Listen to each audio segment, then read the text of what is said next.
नमस्कार। जय हिंद, जय जोहार। कैसे हैं आप सभी लोग? आशा करता हूं सभी स्वस्थ, मस्त और ज़बरदस्त होंगे। मैं शशिकांत कुमार आप सभी का स्वागत करता हूं रोजगार विथ अंकित परिवार पे। तो कैसे हैं आप सभी लोग? सब कोई बढ़िया है? तो सभी जल्दी से जल्दी उपस्थित हो जाएंगे। अभी तक हमने जितनी भी कक्षाएं की हैं वो सारा हमने यूट्यूब पर किया है और आज से आपकी कक्षाएं जो है ये एप्लीकेशन पर शिफ्ट हो जाएंगे। ठीक है ना? तो ये जो अपना जोहार बैच है, मूल उद्देश्य इसका है हमारा झारखंड उत्पाद सिपाही, इसको कवर अप करना। इस पेपर को अच्छे से हमें तैयारी करना है, बेहतरीन तरीके से। फिजिकल में लगभग आप सभी सेलेक्ट हो, है ना? लगभग क्या, फाइनली सेलेक्ट हो।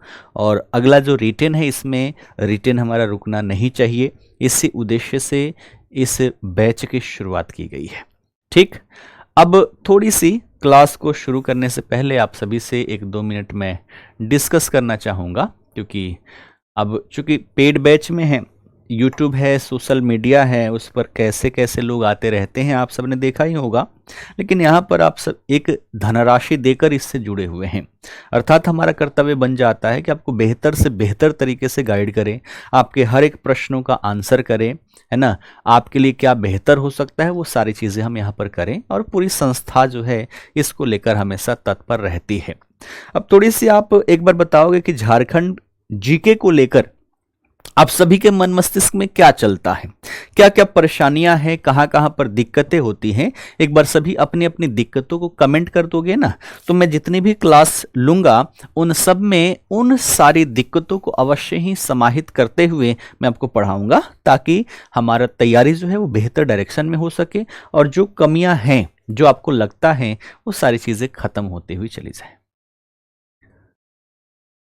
ठीक है, चलिए ऑब्जेक्टिव भी करवा दिया। हाँ, टॉपिक जैसे जैसे समाप्त होगा ऑब्जेक्टिव भी करवाते हुए चलूंगा, टेंशन मत लो। ठीक है ना?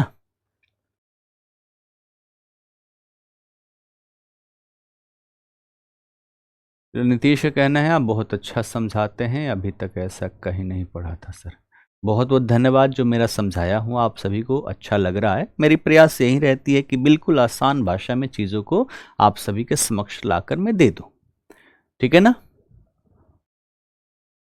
हाँ, मैं क्लास के टाइम कमेंट पर ध्यान देता भी नहीं। मैंने पहले ही बता रखा है, शुरुआती के 5 मिनट और आखिरी के 1 से 2 मिनट तभी मैं कमेंट पर ध्यान दूंगा, अन्यथा की स्थिति में नहीं। जब मैं बोलूंगा कि हाँ कोई डाउट है तो कमेंट करो, तभी मैं क्लास पर ध्यान दूंगा, कमेंट पर ध्यान दूंगा, ध्यान रखना। बाकी टाइम कमेंट पर मेरी ध्यान नहीं रहेगी। ठीक है ना?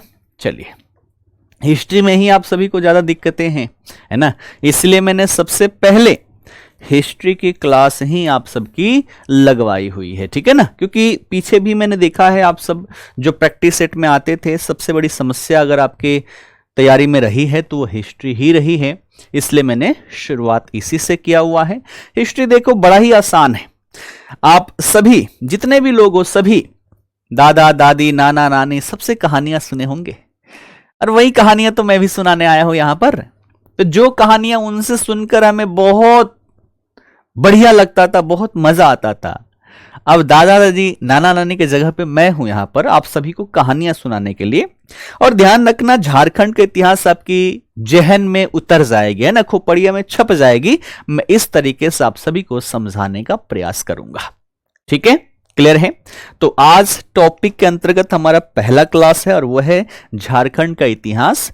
तो आओ एक बार सबसे पहले तो मैं आप सभी को सिलेबस बता दूं कि सिलेबस में यहां पर क्या क्या करवाने वाला हूं, क्योंकि जो भी ध्यान रखना, अगर आप पढ़ाई कर रहे हो तो सबसे पहले तो आपको यह पता होना चाहिए कि हमें पढ़ना क्या क्या है। ठीक है, तैयारी के 2 मूल वसूल होते हैं। पहला होता है, अगर आप सीरियस कैंडिडेट हैं तो सबसे पहला रिसर्च आप क्या करोगे कि आपको पढ़ना क्या क्या है, और ये कहां से करोगे, तो जो आपके सिलेबस आयोग ने दे रखा है वहां से।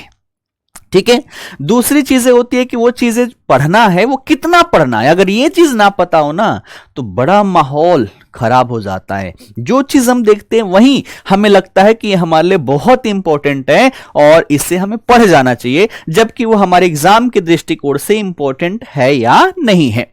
तो दो चीजों पर रिसर्च आपका होना चाहिए। पहला, सबसे पहला कि हमें क्या पढ़ना है, अर्थात सिलेबस अच्छे से खोपड़िया में छपी होनी चाहिए, और दूसरा कितना पढ़ना है, किस लिमिट तक जाकर पढ़ना है, क्योंकि हर एक सब्जेक्ट पर पीएचडी हो सकती है और हमें यहां पर पीएचडी नहीं करना है। रिकॉर्डेड क्लास नहीं है सुशील, है ना, ये आपकी लाइव क्लास ही चल रही है।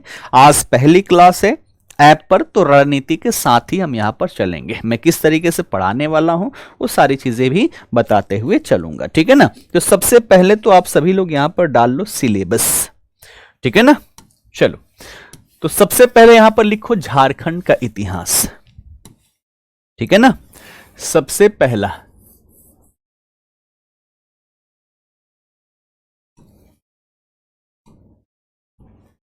ठीक है ना, सबसे पहले हम यहां पर करने वाले हैं क्या चीज, झारखंड का इतिहास। ठीक, झारखंड के इतिहास में देखें तो हमारे पास 3 टॉपिक हो जाता है। हमारे पास देखें तो 3 टॉपिक हो जाएगा। इसमें हमें 3 चीजें क्या करनी है, पढ़नी है, ठीक है ना। पहले इसको अच्छे से समझ लो कि हमें ये 3 चीजें पढ़नी क्या क्या है, ठीक है। हमें ये 3 चीजें पढ़नी क्या है, सिलेबस क्या है, और उसके बाद से हम क्या करेंगे, आगे बढ़ेंगे। और ये भी देख लेना कि जो हम पढ़ रहे हैं क्या ये सारी चीजें हमें मिलती है पढ़ने में या नहीं मिलती है, ठीक है। सबसे पहला जो है उसे हम क्या बोलेंगे, उसे हम बोलेंगे प्राचीन झारखंड का इतिहास, ठीक है। दूसरा जो है वो क्या हो जाएगा, दूसरा हो जाएगा वो हो जाएगा हमारा मध्यकालीन झारखंड का इतिहास। और फिर तीसरा जो है वो हो जाएगा हमारा आधुनिक झारखंड का इतिहास, ठीक है। ये मूल रूप से इतिहास को हम 3 भागों में डिवाइड करके पढ़ते हैं। आप सभी इतिहास में पढ़ते रहे होंगे, लेकिन हम झारखंड के विशेष संदर्भ में भी इन टॉपिक के साथ हम चलेंगे, ठीक है, क्लियर। अब चूंकि सबसे पहले सिलेबस देखें तो प्राचीन में क्या पढ़ेंगे। सबसे पहला जो हमारा यहां पर टॉपिक होगा वो होगा हमारा पाषाण काल। कौन सा, तो सबसे पहला टॉपिक जो होगा वो हो जाएगा हमारा पाषाण काल। अब पाषाण काल में भी देखा जाए तो बहुत सारे टॉपिक हो जाएंगे। एक बार मैं लिखवा देता हूं कि क्या क्या इसमें हम पढ़ने वाले हैं। तो सबसे पहले पढ़ेंगे पूरा पाषाण, ठीक है। उसके बाद पढ़ेंगे हम यहां पर मध्य पाषाण, ठीक। फिर आ जाएगा हमारा कौन सा, नौ पाषाण, ठीक। फिर आ जाएगा हमारा ताम्र पाषाण, ठीक। उसके बाद हम पढ़ेंगे यहां पर महापाषाण,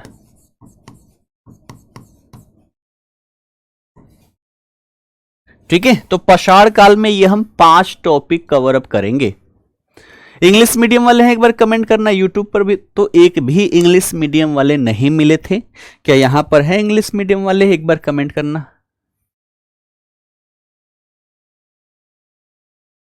अगर कोई हो तो, अन्यथा की स्थिति में डबल टाइम यहां पर लगाने का कोई प्रॉफिट है नहीं। कोई है इंग्लिश मीडियम वाला, एक बार कमेंट करो, और नहीं है तो एक बार नो भी कमेंट कर दो कि नहीं है, ठीक है ना। यूट्यूब पर 3 कक्षाओं में ये तो पता चल गया था कि इंग्लिश मीडियम वाले एक भी स्टूडेंट नहीं थे। चलो, no no no no, only Hindi, only Hindi, no no no, चलो ठीक है ना।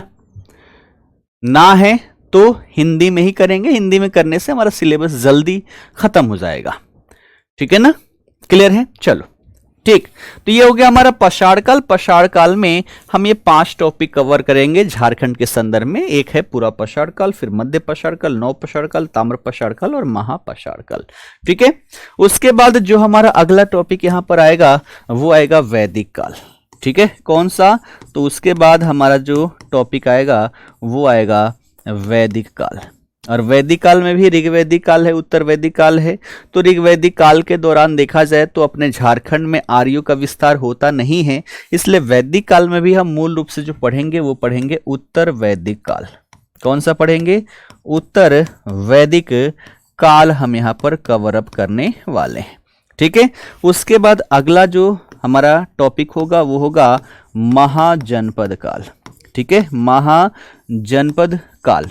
और महाजनपद काल के अंतर्गत अपना क्षेत्र जो है ये मगध के अंतर्गत रहा है ना। तो इसके बारे में हम पढ़ेंगे कि महाजनपद काल के संदर्भ में अपने राज्य का क्या यहाँ पर इतिहास रहा है। अब इधर मध्यकालीन और आधुनिक के लिए छोड़ रहा हूं, अगले पेज पर चल रहा हूं। चौथा टॉपिक जो है अगले पेज पर है ना। तो चौथा जो हम टॉपिक पढ़ेंगे वो हम पढ़ेंगे यहाँ पर बौद्ध धर्म, है ना, कि बौद्ध धर्म का प्रभाव अपने राज्य पर क्या रहा था। फिर हम यहाँ पर पढ़ेंगे जैन धर्म। जैन धर्म तो भैया हमारे लिए मोस्ट इंपॉर्टेंट टॉपिक हो जाता है, क्योंकि 24 में से 20 तीर्थंकरों को निर्वाण की प्राप्ति जो होती है वो अपने झारखंड के धरती पर ही होती है, इसलिए यहाँ पर हम जैन धर्म को बड़े ही डिटेल में पढ़ने वाले हैं। इसके बाद जो टॉपिक आएगा वो आएगा हमारा मौर्य काल। ठीक है, मौर्य काल पढ़ेंगे। ठीक, उसके बाद मौर्योत्तर काल। ठीक है, मौर्य काल के बाद मौर्योत्तर काल। ठीक है, फिर आएगा हमारा गुप्त काल और फिर गुप्तोत्तर काल। ठीक है, ये हमारा प्राचीन झारखंड का इतिहास है। और इतिहास अगर आपको समझ में नहीं आया है तो उसका मूल कारण यही है कि इतने टॉपिक ना तो आपको किसी किताबों में मिलेगा और ना ही कहीं पर मिलेगा। ठीक है, मैं जो भी पढ़ाऊंगा भारतीय इतिहास के संदर्भ में उसको रिलेट करके पढ़ाऊंगा, ताकि अभी तक जो आपने इतिहास पढ़ा होगा वो डायरेक्टली आपको इंडिकेट कहां, झारखंड की ओर करे। ठीक है, तो हर एक टॉपिक को भारत के परिप्रेक्ष्य में बताते हुए फिर आपको झारखंड पर लेकर आऊंगा। ठीक है ना, ताकि जो कहानी दादाजी सुनाया करते थे जिसको सुन के कभी बोरिंग नहीं हुई, हमेशा मजा आया, वही मजा आपको इस कक्षा में भी आए। ठीक है, तो आपको बहुत ही ज्यादा मजा आने वाला है। लेकिन ध्यान रखना, इसी प्राचीन इतिहास के क्रम में अपने झारखंड में कई सारे क्षेत्रीय राजाओं का उदय होता है, क्षेत्रीय राजवंशों का उदय होता है। तो यहीं पर हम पढ़ेंगे 10वां टॉपिक इसी के अंतर्गत हो जाएगा, है ना। क्या चीज? तो झारखंड में क्षेत्रीय राजवंशों का उदय। ठीक है, तो अगला टॉपिक क्या हो जाएगा? अगला टॉपिक हो जाएगा हमारा क्या चीज? क्षेत्रीय राजवंशों का उदय।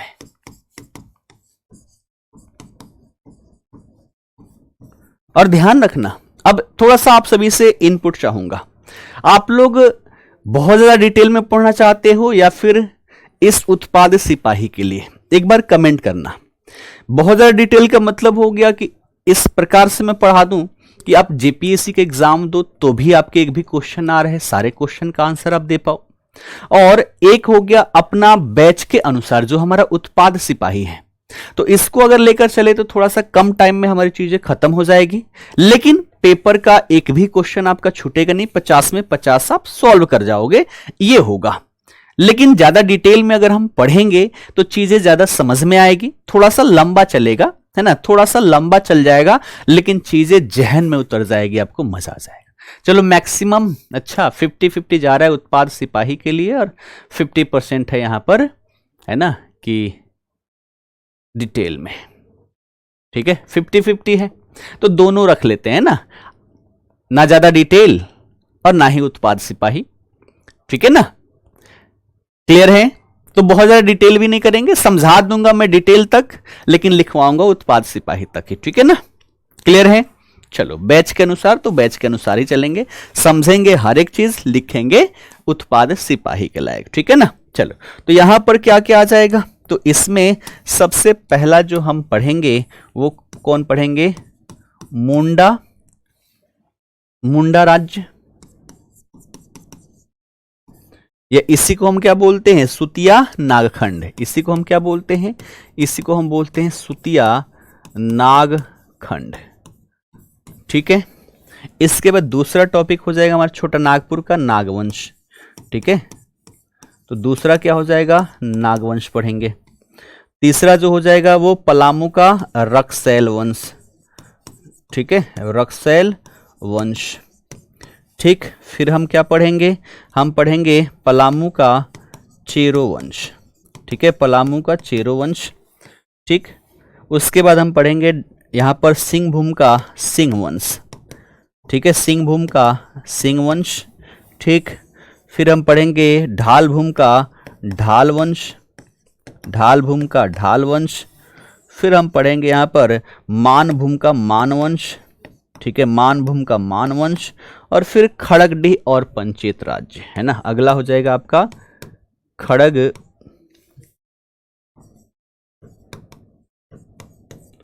खड़गडीह एवं पंचेत राज्य। ठीक है, तो ये आपका एंशिएंट हिस्ट्री का टॉपिक है। अगर हम देखें तो यहाँ पर सबसे बड़ा टॉपिक हम यही मान सकते हैं, मध्यकाल में उतनी ज़्यादा डिटेल है नहीं जो हमें झारखंड के विशेष संदर्भ में पढ़ना है। बस थोड़ा सा यहाँ के खनिज संसाधनों पर जो आपके दिल्ली सल्तनत के शासक रहे और मुगल शासक रहे उनका ध्यान यहाँ पर रहता है, तो उससे रिलेटेड चीज़ें यहाँ पर पढ़नी है। आधुनिक काल में हमें विद्रोह एवं आंदोलन पढ़ना है, तो ये टॉपिक थोड़ा सा ज़्यादा हो जाएगा, क्योंकि सबसे ज़्यादा शोषण अगर हम देखें तो अपने जनजातीय क्षेत्रों में ही हो रखा है, इसलिए विभिन्न प्रकार के यहाँ पर विद्रोह आंदोलन देखने को मिलेगा। तो हमारे लिए मोस्ट इंपॉर्टेंट जो टॉपिक है वो एंशिएंट है और मॉडर्न है। मेडाइबल में उतना ज्यादा डिटेल नहीं है, एक हफ्ते में हमारा मेडाइबल या एक हफ्ते से कम में ही क्या हो जाएगा, समाप्त हो जाएगा। ठीक है, क्लियर। सभी के कमेंट दिखाई देंगे। अब देखो पेड बैच में विशेषता यह है कि आप केवल अपना और संस्थान के द्वारा किए गए कमेंट को ही देख पाओगे, बाकी तीसरे का कमेंट आपको दिखाई नहीं देगा। YouTube पर सबका दिखाई देता है, जिससे आप सभी को डिस्ट्रैक्शन होती है, आप अच्छे से पढ़ाई पर ध्यान नहीं दे पाते। लेकिन एप्लीकेशन में ऐसा डिस्ट्रैक्शन नहीं होने वाला है, क्योंकि यहां पर केवल आप अपना ही कमेंट देख पाओगे और संस्थान के द्वारा बाकी तीसरे का आप नहीं देख पाओगे। ठीक है, नागवंश के बाद रक्सैल वंश, फिर चेरो वंश, फिर सिंह वंश, फिर ढाल वंश, फिर मानवंश और फिर खड़गडीह राज्य और पंचेत राज्य। ये हमारा पूरा टॉपिक है। इतना करेंगे तब हमारा एंशिएंट हिस्ट्री समाप्त होगा। और ध्यान रखना, इस आधार पर हम पढ़ेंगे कि 50 में से 50 क्वेश्चन आपके अपने नोट्स से ही आएंगे, कुछ भी नहीं छूटेगा, ये ध्यान रखना। ठीक है, मोस्ट इंपॉर्टेंट है आपका झारखंड जीके और 50 में दिलवा के रहूंगा। बस आपको क्या करना है, रेगुलर नोट्स बनाना है और इसका रिवीजन करके आना है। अब आओ मध्यकाल में देखें, मध्यकाल में हम क्या क्या पढ़ने वाले हैं। तो मध्यकाल में बहुत ज्यादा कुछ हमें पढ़ना है नहीं।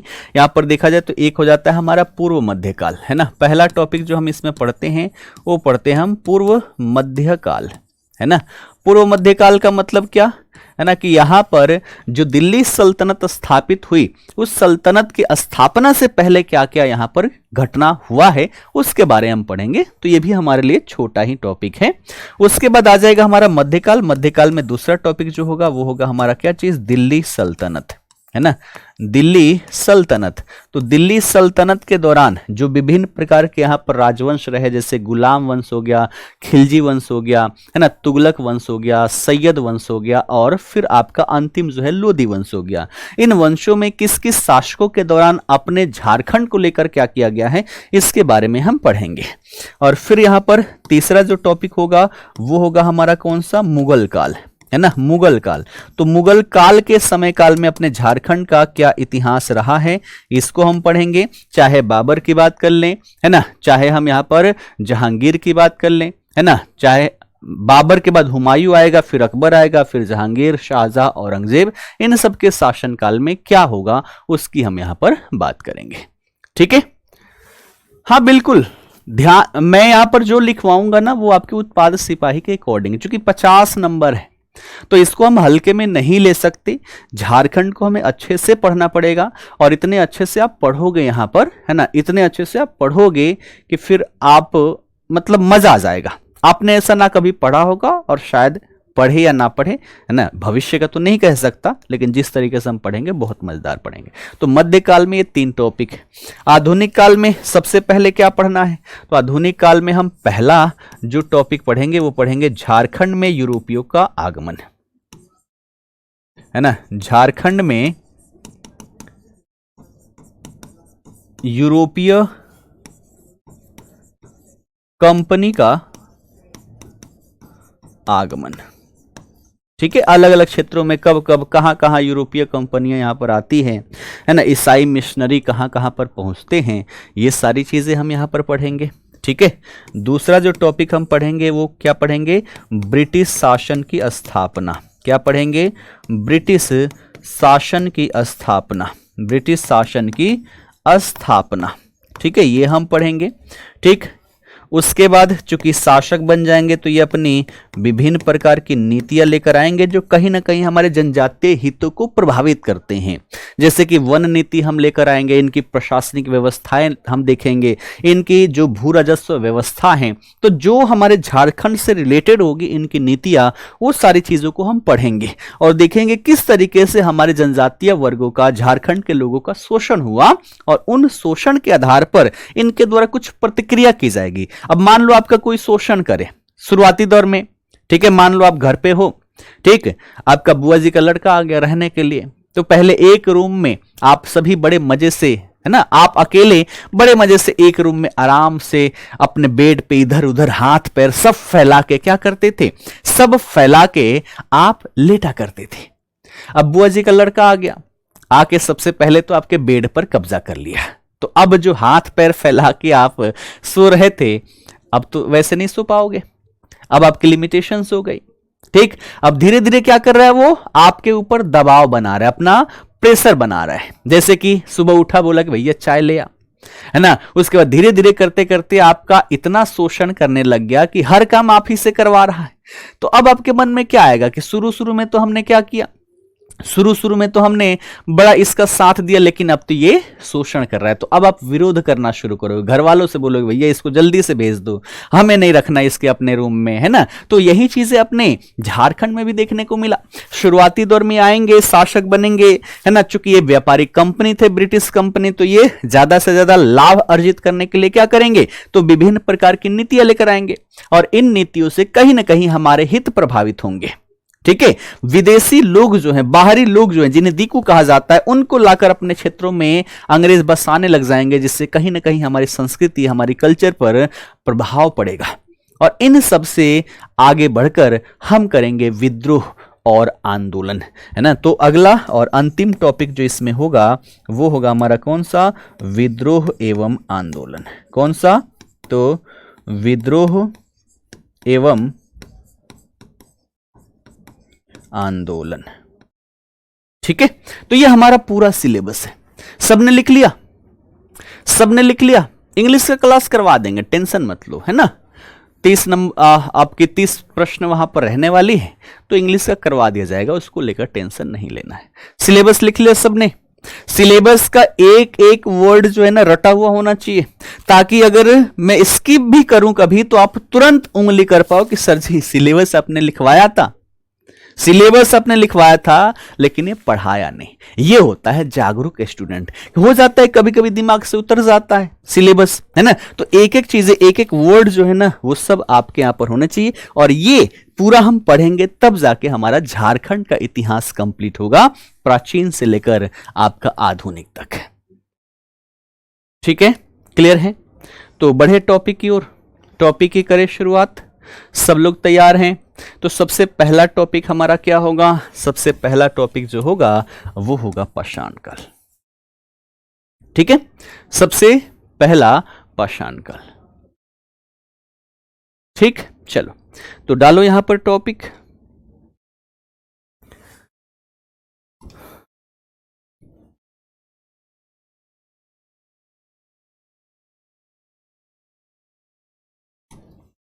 टॉपिक सभी लोग डालेंगे आज का। सबसे पहला क्या चीज, पाषाण काल।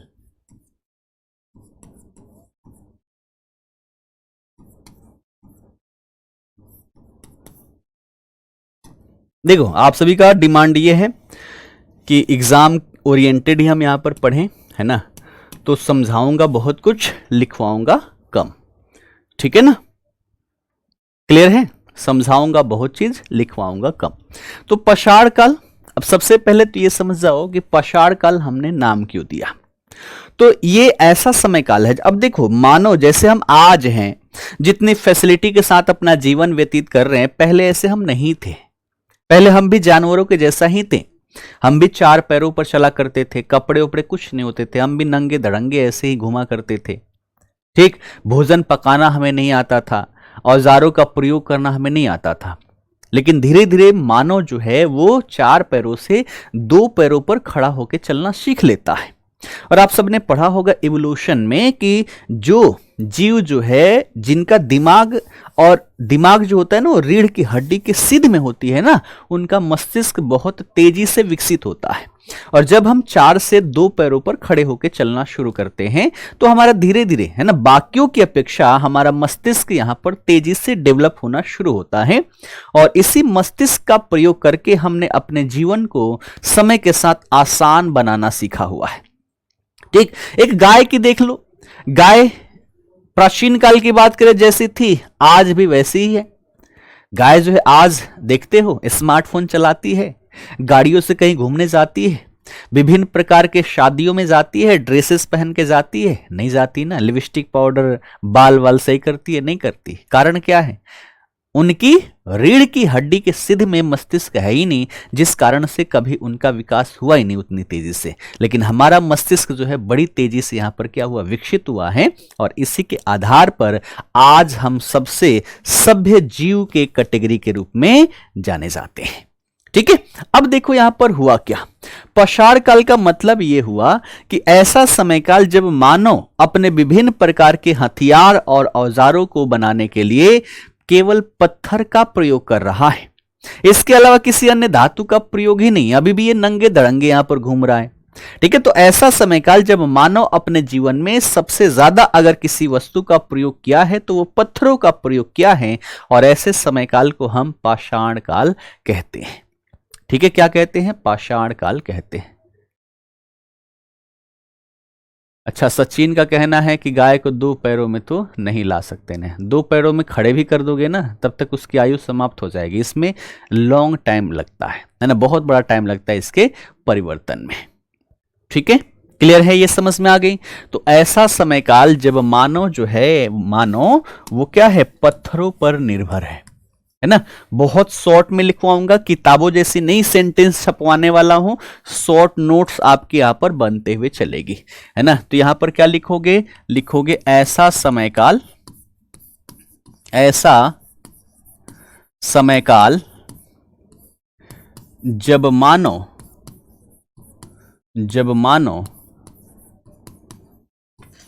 पत्थरों पर निर्भर है, पत्थरों पर निर्भर है। ठीक है, अब थोड़ा सा आप बताओ, नॉर्मली पढ़ना है या फिर थोड़ा सा कॉमेडी वे में पढ़ना है? मैं हर एक तरीके से पढ़ाना जानता हूं, अब आपको कैसे पढ़ना है बताओ। नॉर्मली पढ़ना है या फिर कॉमेडी वे में कि चीजें जो है क्लास में ही याद हो जाए? बताएंगे सभी।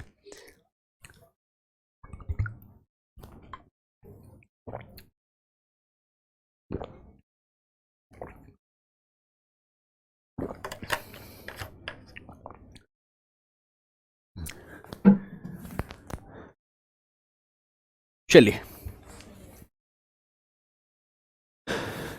सभी कॉमेडी वाले हैं, है ना। मुझे पहले ही पता था कॉमेडी में मजा आएगा। चलो, एक यहां पर क्या कहते हैं, जो नायक होते हैं, क्या कहें, एक व्यक्ति को ले लेते हैं, उस व्यक्ति का कोई नाम दे देते हैं। जैसे बिहार जीके में मैंने कलुआ नाम दिया है, कलुआ ठीक है? एक बार आप सभी बताएंगे, कलुआ को लेकर पढ़े। ठीक है, बिहार जीके में मैंने पूरी ये पाषाण काल, है ना, मैंने कलुआ के कहानी से क्या कर दिया, खत्म कर दिया। ठीक है, तो कलुआ से शुरुआत करते हैं। हाँ बिल्कुल, खोपड़ी में घुस जाएगा। अब आओ यहां पर पढ़ते हैं। अब देखो, कलुआ जो है पाषाण काल में है। ठीक है, कलुआ जो है पाषाण काल का समय चल रहा है। ये ऐसा समय काल है जब कलुआ ऐसे ही नंगा धड़ंगा आराम से घूम रहा है। ठीक, कलुआ की यहां पर पत्नी भी है जिसका नाम है कलुई। ठीक है ना। तो अभी कलुआ का जीवन कैसे यहां पर व्यतीत हो रहा है? ठीक है ना। अब कलुआ जो है खाने के लिए क्या कर रहा है, जंगल में जा रहा है, जंगलों से जो कंद मूल है ना, कंद मूल ला रहा है। ठीक है, यहां से जो फल है फल इकट्ठा कर रहा है, खुद भी खा रहा है कलुई को, और साथ ही साथ इसके जो बच्चे हैं, है ना, बच्चों को भी क्या कर रहा है, ये यहां पर भोजन करवा रहा है। ठीक है, धीरे धीरे ये क्या करेगा, शिकार करना भी सीख लेगा, है ना, शिकार करना सीख लेगा। लेकिन शिकार कैसे करना सीखेगा, अब देखो, इसने देखा होगा कि एक जानवर जो है ना, एक जानवर जो है वो दूसरे जानवर को क्या कर रहा है, खा रहा है। तो देख के कलुआ के भी दिमाग में आया कि मैं भी खाऊंगा तो मेरा भी क्या होगा, पेट भरेगा। और ये गया खाने के लिए, लेकिन कहानी गड़बड़ हो गई, उल्टा इसी के ऊपर मामला उलट जाता है, मरने मरने को यही हो जाता है। तो जब गया कलुआ शिकार करने के लिए, तो छोटा जानवर था, उसको तो आराम से ये शिकार कर लेता था, लेकिन एक बार गया बड़ा जानवर सामने मिल गया और कहानी ही उल्टा हो गई। शिकार इसी का होने वाला था। अब कलुआ जो है ऐसे यहां पर लेटा हुआ है ना, कलुआ जो यहां लेटा हुआ है और जो जानवर है बस इसके ऊपर है, अब इसको मारने वाला है। तो कहते हैं ना कि मरता क्या ना करता। अब कलुआ जो है वहां पर हाथ पैर मारने लगा कि अब कैसे, है ना, अब कैसे यहां पर जान बचाई जाए। और कलुआ के हाथ में जब हाथ पैर मार रहा था, एक पत्थर पड़ा और इस पत्थर को लिया और इस पत्थर को मार दिया जानवर को। अब जानवर को चोट लगी, जानवर तुरंत यहां से क्या किया, इसको छोड़ के भाग गया। अब सोचो कलुआ के दिमाग में क्या है कि भैया यही वो पत्थर है जिसने क्या की है, मेरी जान बचाई है। और ये कलुआ साइंटिस्ट है, उस टाइम का पहला साइंटिस्ट है जिसने ये खोज कर डाली कि अगर हम पत्थर का प्रयोग करते हैं इसको मारने के लिए तो ये हमारी जान को बचा सकता है। और यहीं से ये पत्थर जो है, पत्थर को ये अपने एक हथियार के रूप में कार्य लेना शुरू कर देता है। ठीक है, तो हथियार के रूप में कैसे कार्य करना शुरू करता है, तो ये बात आप सभी समझ गए, है ना। मरने को था लेकिन एक पत्थर की वजह से इसकी क्या हो जाती है, जान बच जाती है। अब कलुआ एकदम खुश होकर एकदम सीना चौड़ा करके चल रहा है कि अब तो मजा आ गया, अब कोई भी जानवर सामने आ जाए उसकी तो कहानी में गड़बड़ कर ही दूंगा। अब चला, अब जानवर तो कई वैरायटी के हैं, है ना। क्या चेक करना है सर, जो आप राजकीय चिन्ह पढ़ाए थे उसमें नंबरिंग में ऐप अपोजिट पढ़ाई है। हाँ, मैंने क्लास में बताया था ना दोनों तरफ से होगा, है ना।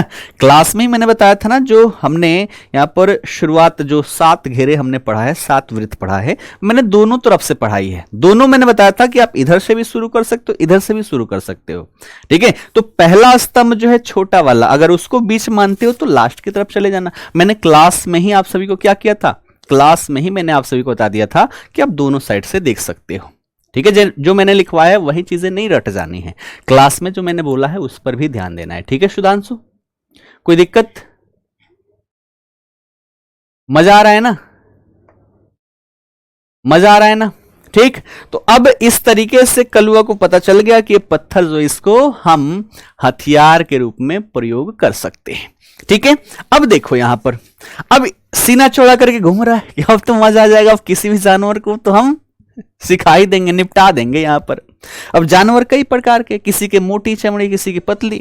अब छोटे जानवर को यहां पर मारा था, है ना, पतली चमड़ी वाले को मारा था, आराम से मर गया, है ना, उसका शिकार कर लिया। अब गया मोटा चमड़ी वाले को मारने के लिए। अब सोचो गोल पत्थर लेके मारोगे तो उससे चमड़ी वमड़ी छिदेगी नहीं, छिदेगी ना, तो मारा, फिर मामला उल्टा पड़ गया। अब इसको लगा कि नहीं, ये ऐसे काम नहीं चलेगा। ठीक, और गुस्से में उस पत्थर को लेकर दूसरे बड़े पत्थर पर क्या किया, मार डाला। अब एक पत्थर को जब दूसरे पत्थर पर मारेगा तो पत्थर क्या होगा, टूटेगा।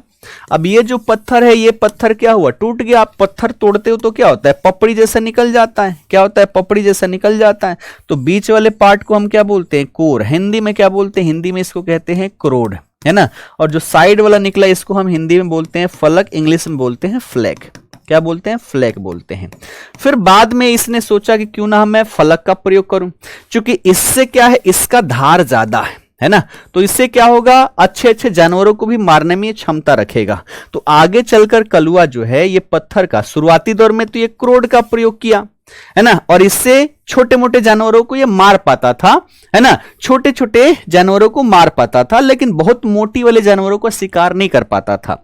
तो फिर आगे चलकर फलक का प्रयोग किया, इसमें क्या है, धार है, और इससे मारा तो अच्छे खासे मोटी चमड़ी वाले जानवर भी यहां पर उसका भी जो शरीर है वो छिद गया, लेकिन बहुत ज्यादा मोटी नहीं। समय के साथ कलुआ का दिमाग क्या हो रहा है, विकसित हो रहा है।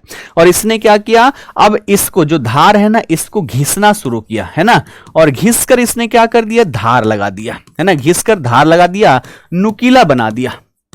ठीक है, और नुकीला बना दिया तो अब इसी को क्या कहा गया, इसी को कहा गया ब्लेड। क्या कहा गया, इसी को कहा गया ब्लेड। और अब ये क्या करेगा, ब्लेड नुमा आकृति के पत्थर जो इसका प्रयोग करेगा, और इससे क्या होगा, ये इतना शार्प बन जाएगा, ये इतना शार्प बन जाएगा कि अब अच्छे अच्छे जानवरों को भी, है ना, मोटी चमड़े वाले जानवरों को भी शिकार बड़े ही आसानी से ये कलुआ कर लेगा। ठीक है, तो अब देख रहे हो यहां पर अलग अलग प्रकार के पत्थरों का प्रयोग कर रहा है। एक ऐसा टाइम पीरियड था जब बीच वाले पत्थर का प्रयोग किया, इसे क्रोड कहा गया। और ऐसा टाइम पीरियड जब कलुआ ने ऐसे पत्थरों का प्रयोग किया, ऐसे टाइम पीरियड को हम पूरा पाषाण काल कहते हैं। क्या कहते हैं, पूरा पाषाण काल, पेलियोलिथिक एज कहते हैं।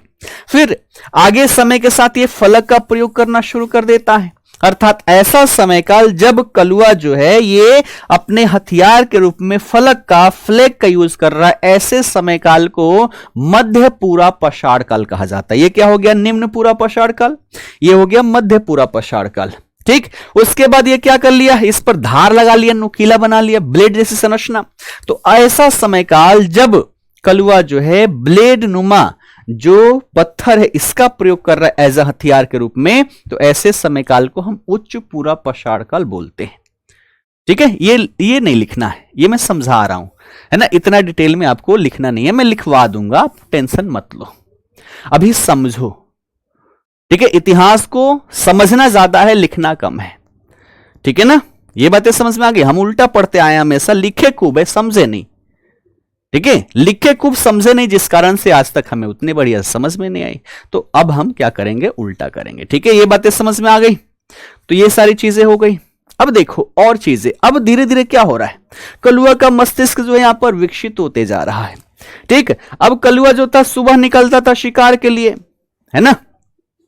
अब देखो और क्या करेगा, ये जो अभी हमने देखा कि इसमें क्या किया, धार लगा दिया, और धार लगा के क्या बना दिया, ब्लेड बना दिया, और इसका यूज कर रहा है। तो अब इसको हाथ में लेकर जानवर के पास जाता था मारने के लिए, और कभी कभी मामला ही गड़बड़ हो जाती थी, उल्टा जानवर इसी के ऊपर चढ़ जाता था, अटैक कर देता था। तो अब इसका दिमाग आया कि क्यों ना इसको हाथ में रखने से अच्छा इसको एक लकड़ी में मैं बांध दूं। एक लकड़ी में बांध दूंगा तो मुझे जानवर के बहुत ज्यादा करीब नहीं जाना पड़ेगा, है ना, और आसानी से मार डालूंगा उसे। मेरे ऊपर जो खतरा है, खतरा यहां पर बनेगा नहीं। इस तरीके से क्या बन गया, इस तरीके से इसने भाला बना लिया। ठीक है, इस तरीके से इसने क्या किया, भाला बना लिया।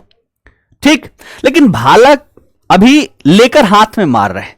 फिर धीरे धीरे ये समझा कि इसको फेंक के भी मारा जा सकता है, और जब फेंक के मारना सीख लिया तो इसने दिमाग लगाया क्यों ना इसको और तेजी से किया जाए, है ना। तो इसने क्या बना लिया, धनुष बाण बना लिया, छोटा सा लकड़ी, और इसके ऊपर यही ब्लेड लगा के क्या बना लिया, तीर धनुष बना लिया। और तीर धनुष बना लिया तो अब इसको किसी भी जानवर के पास जाना ही नहीं है, किसी भी जानवर के ऊपर रिस्क ले सकता था, कहीं पर भी ये मार सकता था, है ना, दूर से भी उसका शिकार कर सकता था। तो धीरे धीरे इस तरीके से वो ब्लेड बनाया, ब्लेड से भाला बनाया, भाला से तीर धनुष यहां पर बना लिया। अब बात करते हैं यहां पर क्या चीज, शिकार की, है ना। तो अब देखो शिकार करने के लिए, अब मान लो भाला ये बना लिया है, और भाला कलुआ जो है हाथ में लेकर, है ना, हाथ में भाला लेकर ये क्या कर रहा है, दौड़ रहा है कि अब शिकार कर ही डालूंगा। अब एक जानवर जो है, जानवर के पीछे ये भाग रहा है, जानवर अपना जान बचा के भाग रहा है, और ये उसके पीछे पीछे दौड़ रहा है। सुबह से शाम हो गई, और सुबह से शाम तक ये इसका शिकार नहीं कर पाया। घर पहुंचा तो कलुआ बड़ी इसको कूटी कि बचवा सब भूखा है, तुमको भेजे थे शिकार करने के लिए, तुमसे शिकार ना हुआ, ऐसे कैसे अपना परिवार पालोगे। इसने बोला, सारी कहानी बताई। फिर इसने दिमाग लगाया कि जो आगे भाग रहा है, क्यों ना मैं अपनी कलुई को ले जाके इसके आगे खड़ा कर दूं, एक भाला इसको पकड़ा के आगे खड़ा कर लूंगा, तो जो आगे भाग रहा था, है ना, जानवर का भागने का रास्ता ही बंद हो जाएगा और हम पकड़ लेंगे। तो अगले दिन कलुई को ले जाके यहां पर क्या कर दिया, खड़ा कर दिया आगे से। फिर क्या हुआ, जानवर इधर से भाग गया। फिर इसने सोचा चलो अपने भैया को लेकर आते हैं, भाई को इधर खड़ा करा दिया, तो जानवर इधर से भाग गया। फिर एक भाई को इधर भी लाया अगले दिन। अब क्या हुआ, अब इसका दिमाग खुला कि अगर हम 4 लोग साथ में आए या जितने भी हैं, चारों ओर से अगर एक जानवर को घेर लें तो फिर ये भाग नहीं पाएगा और हम क्या कर पाएंगे, आसानी से इसका शिकार कर पाएंगे। अब इस तरीके से कलुआ पहली बार सीखा समूह में शिकार करना। क्या सीख लिया, ये सीख लिया यहां पर समूह में शिकार कर लेना। और समूह में शिकार करने से प्रॉफिट क्या हुआ कि जो सुबह से शाम तक एक जानवर के पीछे ये घूमते रह रहा था, भागते रह रहा था, अब इसको भागने की आवश्यकता नहीं। जब भूख लगी 4-5 लोगों को पकड़ा और ले जाकर घेर कर जानवर को पकड़ के उसका शिकार किया और खा लिया। और इस तरीके से अब दिन भर में, चूंकि एक 5 लोग हैं, 5 जानवरों के पीछे सुबह से शाम तक भागे, एक भी जानवर हाथ में आया या नहीं आया, है ना, उनका भूख जो है यहां पर लगा रहा, लेकिन भूख का निवारण नहीं हो पाया। लेकिन 5 लोग साथ में मिलकर जब जानवरों को मारना शुरू करते हैं तो दिन भर में 10-20 जानवर को ये शिकार कर लेते थे। लेकिन अब क्या हुआ, अब सबको पकड़ के मार ही डालते थे और इस कारण से अगले दिन तक वो खाने लायक रहता नहीं था, है ना, मांस खराब हो जाता था। तो कलुआ फिर दिमाग लगाया, क्योंकि जब ये समूह में शिकार करना शुरू किए तो अब कई सारे ऐसे भी जानवर थे जिनके अपने बच्चे थे और उनके साथ साथ उसका बच्चा जो है, उसका बच्चा भी पीछे पीछे आ गया। कलुआ इस पर नजर डालने लग गया कि ये कैसे जी रहा है, ये तो भैया घास खा रहा है, लेकिन ये घास नहीं खा रहा, लेकिन फिर भी जिंदा है। देखा कि ये अपनी माता का क्या कर रहा है, दूध पी रहा है। अब इसको समझ में आया कि ये जानवर जो है केवल इसका मांस नहीं खाया जा सकता, इसका दूध भी पिया जा सकता है, इससे भी हमारे पेट भरेंगे। तो अब इसने कहा कि नहीं, हम जब शिकार पर चलेंगे तो हमें तुरंत जानवर को मारना नहीं है, हम उसको पकड़ के कहां लेकर आएंगे, पकड़ के उसको घर लेकर आएंगे और जब भूख लगेगी तब मार के खाएंगे, बाकी टाइम वैसे ही वो बंधी रहेगी, है ना। तो इस तरीके से क्या हुआ, इनको ये पता चल गया कि दूध भी इसका क्या कर सकते, प्रयोग कर सकते हैं, इसलिए जानवरों को अब ये पालना भी शुरू कर देंगे। और जानवरों को घर में जब ये पालना शुरू करेंगे तो अब देखेंगे, अब ठंडी का मौसम आ गया, कलुआ कांप जाता था ठंडी में, इसको समझ में नहीं आता था कि ठंडी कैसे दूर करें। तो फिर इसने गौर किया जहां पर सारे पशु बंधे हुए थे, इसने देखा कि भैया मैं तो यहां पर क्या कर रहा हूं, पत्ते वत्ते लपेट रहा हूं, इससे तो कुछ हो ही नहीं पा रहा, लेकिन ये तो वो भी नहीं लपेटे, फिर भी रात में इनको ठंडी नहीं लग रही, क्यों। तो इसने देखा कि सारे जानवर जो थे ना, रात में ठंडी में एक दूसरे से चिपक के सो रहे थे। ये भी जाके बीच में ट्राई किया कि चलो हम भी चिपक के सो जा रहे हैं, देखते हैं क्या मजा आता है। तो ऐसी स्थिति में क्या हुआ, ऐसी स्थिति में जब ये जानवरों से चिपक के सोए ना, रात में मजा आ गया, इसको ठंडा लगा ही नहीं। अब इसके दिमाग में क्या आया कि जानवर जो है ना, ये हमें गर्मी भी दे सकते हैं। और जब अब ये मारता था ना तो उसका खाल का कपड़ा बनाना शुरू कर देता है। अभी तक खाल का कपड़ा नहीं बना था, लेकिन अभी खाल का कपड़ा बनाना भी शुरू करेगा और इस तरीके से अब जानवर के विभिन्न उपयोग करने शुरू करेगा। तो धीरे धीरे क्या हुआ, पशुपालन करना सीख लिया, ठीक है, पशुपालन करना यहां पर सीख लिया, ठीक है, जानवरों का दूध का प्रयोग करना सीख लिया, उसके खाल को निकाल कर कपड़े के रूप में प्रयोग करना सीख लेता है। और इस तरीके से देख रहे हो कलुआ कितना बड़ा साइंटिस्ट है, क्या क्या चीजें यहां पर क्या कर रहा है, इन्वेंट कर रहा है। अब यही जानवर के क्रम में एक और घटना होती है, समझ लो, उसके बाद से लिखना भी शुरू करते हैं। अब ये जानवर है ना, अब यहां पर ये जानवर पाल रहा था, ठीक है, और साथ ही साथ जंगलों से ये विभिन्न प्रकार के अनाज भी लेकर आया करता था, है ना, जौ निकाल के लेकर आता था, गेहूं, है ना, धान, ये सब लेकर आता था, उससे खाता था। अब उसका बचवा, चूंकि होता है ना, बचवा खेलता है, खेलते खेलते शैतानी में चीजें छींट देता है। अब ये मान लो गाय रही होगी, इसने क्या की, गोबर, है ना, गाय ने क्या की, गोबर, और इसको पता था कि भई ये गोबर सही चीज है नहीं, है ना, लेकिन इसका बचवा जो है कुछ अनाज लेकर क्या किया, अनाज के दाने को इस गोबर पर फेंक दिया। अब कलुआ को गुस्सा आया होगा बहुत ज्यादा कि भैया अनाज इतनी मेहनत से हम जंगलों में भटक भटक लेकर आ रहे हैं और ये ऐसे छीट छीट के क्या कर रहा है, बर्बाद कर रहा है। इसको गुस्सा आया, लेकिन करे तो करे क्या, छोड़ दिया। अब गोबर से उठा के तो नहीं खाएगा ना, ये छोड़ दिया। लेकिन छोड़ने का प्रॉफिट क्या हुआ कि ये जो बीज थे, है ना, ये क्या हो गए, ये जम गए और जम के एक फसल के रूप में तैयार हो गए। और मान लो जौ गिरा होगा तो फिर से यहां पर क्या हो गया, जौ तैयार हो गया। अब कलुआ का दिमाग यहां पर बड़ा काम किया कि वहां पर तो 10-12 दाने गिरे हुए थे और उस 10-12 दाने से पौधे निकले और पौधे में, हर पौधे में 100 दाने लग गए, यानी कि अगर 20 दाने गिरे होंगे तो अब इसको है ना 2000 दाने जो है यहां पर प्राप्त हो गए। अब उस टाइम बच्चों पे गुस्सा दिखाया था, अब खुश हो रहा है, खुशी मना रहा है कि उसकी वजह से एक चीज हमने ये भी सीख लिया कि अगर अनाज को हम गोबर पर डाल दें तो उससे नया फसल निकलेगा और एक अनाज से कई सारे अनाज हम वहां पर प्राप्त कर सकते हैं। और इस तरीके से कलुआ जो है वो सीख लेता है खेती, है ना। और ये वो टाइम पीरियड आ चुका है जब ये पशुपालन करना सीखता है, वो मध्य पाषाण काल का टाइम था। मध्य पाषाण काल के अंतिम टाइम पीरियड तक आते आते कलुआ पशुपालन सीख लिया था, पशुपालन करना शुरू कर देता है। और इसी पशुपालन का आधार बनते बनते अब ये खेती करना भी सीख लेगा। और ऐसा समय काल जब मानव कृषि कार्य करना शुरू करता है, ऐसे काल को हम नवपाषाण काल अर्थात नियोलिथिक एज के नाम से जानते हैं। क्या कहते हैं, नियोलिथिक एज के नाम से जानते हैं। तो ये बातें समझ में आ गई। ये कब का टाइम पीरियड आ गया, ये आ गया आपका नवपाषाण काल। समझ में आ रहा है ना सबको, मजा आ रहा है ना, एक बार सभी बताएं। सबको मजा आ रहा है ना, एक बार जितने लोग हो सभी कमेंट करके बताओ कि हाँ सर जी मजा आ रहा है। तभी इस तरीके से मैं पढ़ाना जारी रखूंगा, अन्यथा की स्थिति में चीजें जो है वो किताबी भाषा में चलती रहेगी। मजा आ रहा है ना, एक बार सभी बताएं। इतिहास तो भैया मैं ऐसे पढ़ा दूंगा झारखंड रग रग में, जिससे आपको डर लगते रहा है, जहां से आप सभी के प्रश्न आज तक खूब गलती होते रहे हैं। भविष्य में सबसे ज्यादा अगर सही किसी सब्जेक्ट को कर पाओगे तो वो आपका इतिहास ही होगा। ठीक है, बहुत मजा आ रहा है ना।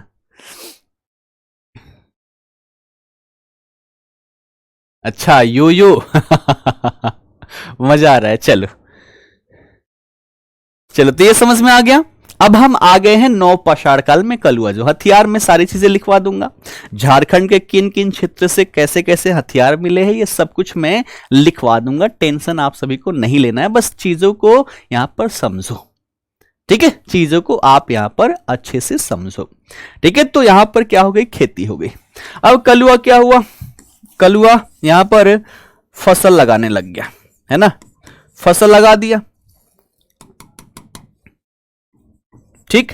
और लगाकर अभी कहां रह रहा था, शुरुआती दौर में गुफाओं में रहता था, पेड़ पौधों पे चढ़ के रहता था। ठीक है, प्राकृतिक घटनाओं से डरता था। जब बिजली चमकती थी तो ये डर के मारे गुफा में घुस जाता था, इसको पता नहीं चला। ठीक है ना, धीरे धीरे समझदार यहां पर हो रहा है। तो अभी फसल लगा के गुफाओं में जाकर रह रहा है ना। यहां पर गुफा बना रखा है इसने, है ना। और इस गुफा में कलुआ का क्या है, निवास है। तो अब यहां पर फसल लग गई तो जानवर भी तो है। इस फसल को आके जानवर जो है, जानवर क्या करे, जानवर इसको खा गए। तो कलुआ को क्या हुआ, बड़ा दुख हुआ। अब कलुआ ही नहीं है, चूंकि आप सबको पता ही है कि लड़कों से ज्यादा दिमाग जो है वो लड़कियों के पास होता है। उनका आईक्यू लेवल भी क्या होता है, आईक्यू लेवल भी ज्यादा होता है। ठीक है, तो अब ये सिखा रही है इसकी वाइफ कि फसल वहां लगा के यहां रहोगे तो जानवर तो खा ही जाएंगे, उसी के आसपास रहना हमें चाहिए। तो अब इस फसल को बचाने के लिए कलुआ क्या करेगा, तो कलुआ इसके अगल बगल अपना घर बनाएगा। और कलुआ जैसे कई सारे लोग होंगे, तो जहां पर खेती करेंगे वहीं पर ये क्या करेंगे, अपना घर बना के रहना शुरू कर देंगे। ठीक। और अब तक देखो, अब तक कलुआ जो था ये यायावरी जीवन व्यतीत करता था। यायावरी का मतलब कि भोजन के तलाश में एक स्थान से दूसरे स्थान भटकते रहता था, गुफाओं में रहता था। लेकिन अब क्या हुआ, तो अब ये घर बनाकर रहना शुरू करता है। अब इसका जीवन क्या हो जाएगा, इसी कृषि की वजह से इनका जीवन जो है, जीवन कैसा हो जाएगा, इनका जीवन अस्थाई हो जाएगा। ठीक है, इनका जीवन कैसा हो जाएगा, इनका जीवन जो है वो अस्थाई जीवन हो जाएगा। जो पहले गुफाओं में निवास करता था, भोजन की तलाश के लिए एक स्थान से दूसरे स्थान भटकते रहता था, अब इसको भटकने की आवश्यकता ही नहीं, क्योंकि कलुआ जो है अकेले अपने पूरे परिवार के लिए क्या कर सकता है, फसल का उत्पादन कर सकता है। जो उसे सुबह उठते ही टेंशन होती थी कि परिवार के खाने के लिए भोजन लाना है, अब ये एक ही बार फसल उगाकर 6 महीने वर्ष भर का खाद्यान्न उत्पादन कर सकता था। अर्थात भोजन का तो टेंशन इसका क्या हो गया, समाप्त हो गया। पहले सारे भाई लोग जो थे, है ना, सभी यहां पर भोजन की तलाश में टेंशन में रहते थे, अब टेंशन फ्री हो गए। सब क्या हो गए, खाली हो गए। अब क्या होगा, खाली दिमाग शैतान का कहते हैं। तो अब जो खाली दिमाग है, जो यहां पर फ्री लोग हैं, अब ये क्या करेंगे, फ्री बैठना तो अच्छा नहीं लगेगा।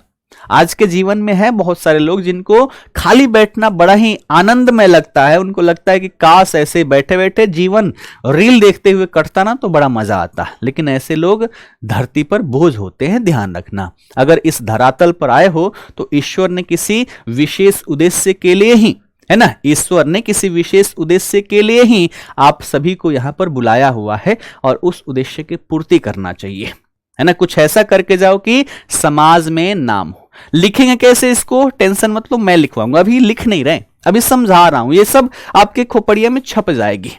आज टाइम नहीं रहेगा लिखने का, कल आते ही सबसे पहले चीजें जो है वो लिखवा दूंगा, ठीक है ना। लिखने का टेंशन मतलब उसके लिए मैं हूं, बस समझो, समझने पर फोकस करो।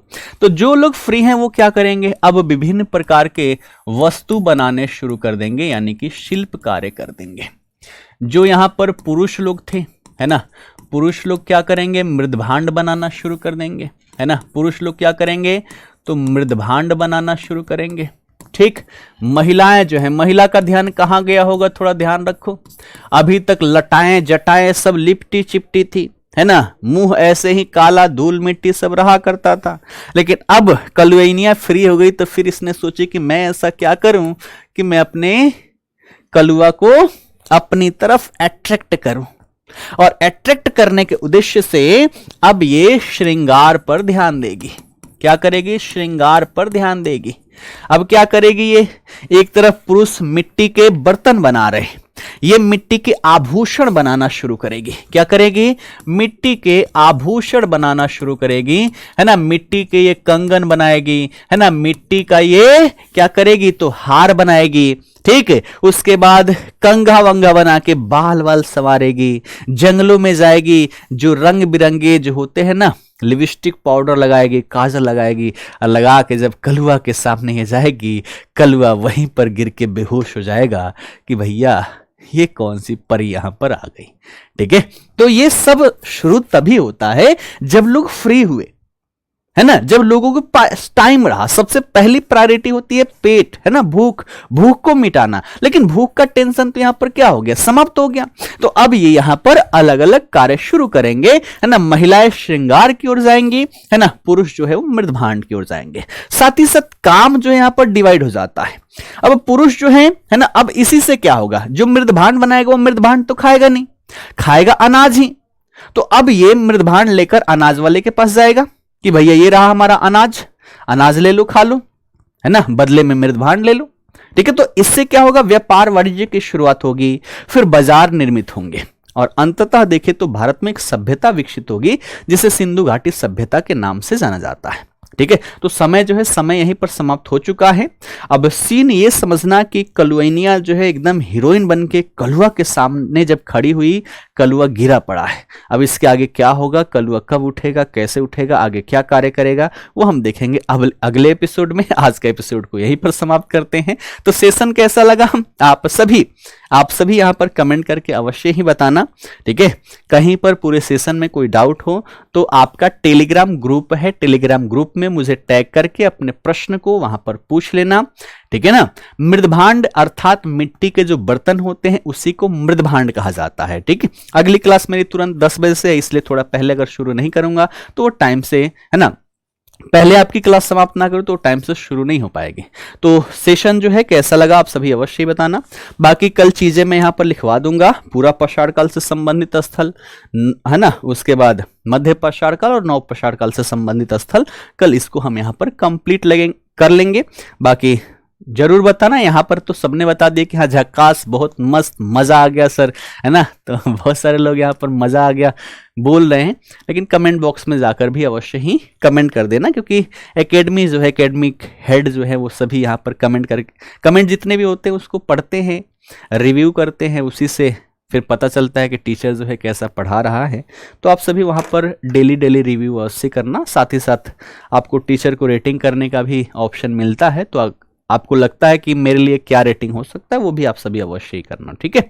बाकी मिलते हैं कल, फिलहाल सेशन को यहीं पर करते हैं शुरुआत। आप सभी का बहुत बहुत धन्यवाद। जय हिंद, जय भारत, जय जोहार।